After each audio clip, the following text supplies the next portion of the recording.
ರಾಜ್ಯದ ಕರಾವಳಿ ಹಾಗೂ ಮಲೆನಾಡಿನಲ್ಲಿ ಅಬ್ಬರದ ಮಳೆ ಸುರಿಯುತ್ತಿರುವ ಹಿನ್ನೆಲೆಯಲ್ಲಿ ಜಲಪಾತಗಳಿಗೆ ಜೀವಕಳೆ ಬಂದಿದೆ ಅಂತಲೇ ಹೇಳ್ಬೋದಾಗಿದೆ. ಅದರಲ್ಲಿ ಪ್ರಮುಖವಾಗಿ ರಾಜ್ಯದ ಪ್ರಮುಖ ಜಲಪಾತಗಳಲ್ಲಿ ಒಂದಾದ ಜೋಗ್ ಫಾಲ್ಸ್ಗಳಿಗೆ ಅಂತೂ ಅಬ್ಬರದಾಗಿ ಸುರಿತಾ ಇದೆ. ನೀವು ದೃಶ್ಯದಲ್ಲಿ ನೋಡಬಹುದು ಯಾವ ರೀತಿಯಾಗಿ ಜೋಗ್ ಫಾಲ್ಸ್ಗೆ ಜೀವಕಳೆ ಬಂದಿದೆ ಅಂತ.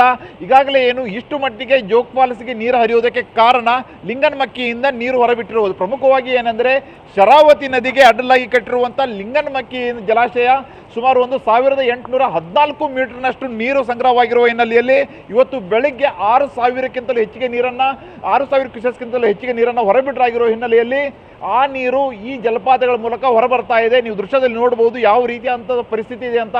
ಈ ವೈಭೋಗವನ್ನು ಸವಿಯಲು ಬಹಳಷ್ಟು ಜನರು ಇಲ್ಲಿ ಬರ್ತಾ ಇದ್ದಾರೆ. ನೀವು ದೃಶ್ಯದಲ್ಲಿ ನೋಡಬಹುದು. ಇದರಲ್ಲಿ ಪ್ರಮುಖವಾಗಿ ಏನಂದರೆ ಜೋಗ ಜಲಪಾತ ಅಂದರೆ ರಾಜಾ ರಾಣಿ ರೋರರ್ ರಾಕೆಟ್ ಅಂತ 4 ಜಲಪಾತಗಳಿಗೆ ಹರಿಯುತ್ತೆ. ಅದರಲ್ಲಿ ಪ್ರಮುಖವಾಗಿ ಏನಂದರೆ ಈಗ ನೀವು ಅಡ್ಡಲಾಗಿ ಏನು ಕಾಣ್ತಾ ಇದೆ ಅದು ರೋರರ್ ಅಂದರೆ ಸೌಂಡ್ ಬರುತ್ತೆ ಅಂತಲೂ, ಹಾಗಾಗಿ ಅದು ಪೂರ್ತಿಯಾಗಿ ಸೌಂಡ್ ಬರುತ್ತೆ. ನೀವು ದೃಶ್ಯದಲ್ಲಿ ನೋಡಬಹುದು ಯಾವ ರೀತಿ ಅಂತ ರೋರರ್ ಹರಿತಾ ಇದೆ ಅಂತ. ಇನ್ನೊಂದು ರಾಕೆಟ್ ಅನ್ನೋದೇನಿದೆ ಇಲ್ಲಿ ನೀವು ನೋಡ್ತಾ ಇದ್ದೀರಾ, ಈಗೇನು ರಾಕೆಟ್ ಪೂರ್ತಿಯಾಗಿ ತಂದೆ ತಾಯಿಯಾಗುವುದು ಇನ್ನೂ ಕನಸೆ. ಅಪೋಲೋ ಫರ್ಟಿಲಿಟಿ ಮೂಲಕ ನಿಮ್ಮ ತಂದೆ ತಾಯಿಯಾಗುವ ಕನಸನ್ನು ನನಸಾಗಿಸಿಕೊಳ್ಳಿ. ಉಚಿತ ಆಪ್ತ ಸಮಾಲೋಚನೆಗಾಗಿ ಕರೆ ಮಾಡಿ 9953323196. ಫಾಗ್ ತರ ಏನು ಕಾಣಿಸುತ್ತೆ ಈಗ ಪೂರ್ತಿ ಅಂದರೆ ರಾಕೆಟ್ ರೀತಿಯಲ್ಲಿ ಅದು ಕೆಳಗಡೆ ಹೋದ ನಂತರ ರಾಕೆಟ್ ರೀತಿಯಲ್ಲಿ ಭಾಸ ಆಗುತ್ತೆ. ಆ ಹಿನ್ನೆಲೆಯಲ್ಲಿ ಆ ಜಲಪಾತವನ್ನು ರಾಕೆಟ್ ಅಂತ ಇಡಲಾಗಿದೆ. ಅದರ ಪಕ್ಕದಲ್ಲಿ ಪೂರ್ತಿಯಾಗಿ ಹಾಲಿನ ನೊರೆಯಂತೆ ಏನು ಹರಿತಾ ಇದೆ ಅದು ರಾಣಿ ಅಂತ ಕರೀತಾರೆ.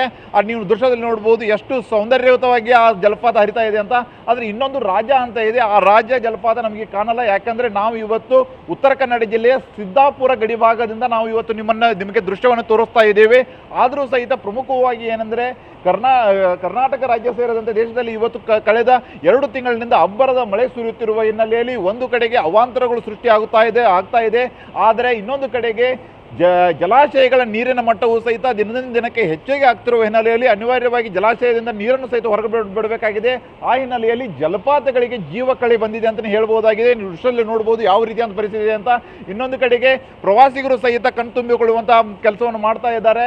ಆದರೆ ಈಗಾಗಲೇ ಬಹಳಷ್ಟು ಮಳೆಯಿಂದ ಬಹಳಷ್ಟು ಅವಾಂತರ ಆಗುತ್ತಿರುವ ಹಿನ್ನೆಲೆಯಲ್ಲಿ ಈಗಾಗಲೇ ಜಿಲ್ಲಾಡಳಿತ ಮತ್ತು ಇಲ್ಲಿರುವಂಥ ಪ್ರವಾಸೋದ್ಯಮ ಇಲಾಖೆಯು ಸಹಿತ ಬಹಳಷ್ಟು ಮುಂಜಾಲೋಚನೆ ಕ್ರಮಗಳನ್ನು ಕೈಗೊಳ್ಳುವಂಥ ಕೆಲಸ ಮಾಡಬೇಕಾಗಿದೆ. ಯಾಕೆಂದರೆ ಒಂದು ಕಡೆಗೆ ಜಲಪಾತ, ಇನ್ನೊಂದು ಕಡೆಗೆ ಗುಡ್ಡ ಕುಸಿಯುವ ಆತಂಕ, ಇವೆಲ್ಲದರ ಮಧ್ಯೆ ಈಗಾಗಲೇ ಇಲ್ಲಿ ಪ್ರವಾಸಿಗರು ಬರಬೇಕಂತನೂ ಸಹಿತ ಬಹಳಷ್ಟು ಜನರು ಆಶೆ ವ್ಯಕ್ತಪಡಿಸ್ತಾರೆ. ಆದರೆ ಇಲ್ಲಿ ಯಾವುದೇ ರೀತಿಯಂಥ ಸಮಸ್ಯೆ ಆಗಬಾರದು ಅನ್ನೋ ನಿಟ್ಟಿನಲ್ಲಿಯೂ ಸಹಿತ ಇಲ್ಲಿರುವಂತಹ ಜಿಲ್ಲಾಡಳಿತ ಕ್ರಮ ಕೈಗೊಳ್ಳಬೇಕಾದಂಥ ಪರಿಸ್ಥಿತಿ ಇದೆ. ಯಾಕಂದರೆ ದೃಶ್ಯದಲ್ಲಿ ನೋಡ್ಬೋದು ಈ ಪರಿಸ್ಥಿತಿಯನ್ನು, ಈ ವೈಭೋಗವನ್ನು ನೋಡಬೇಕಂತ ಎಲ್ರಿಗೂ ಸಹಿತ ಆಶಯವಾಗುತ್ತೆ.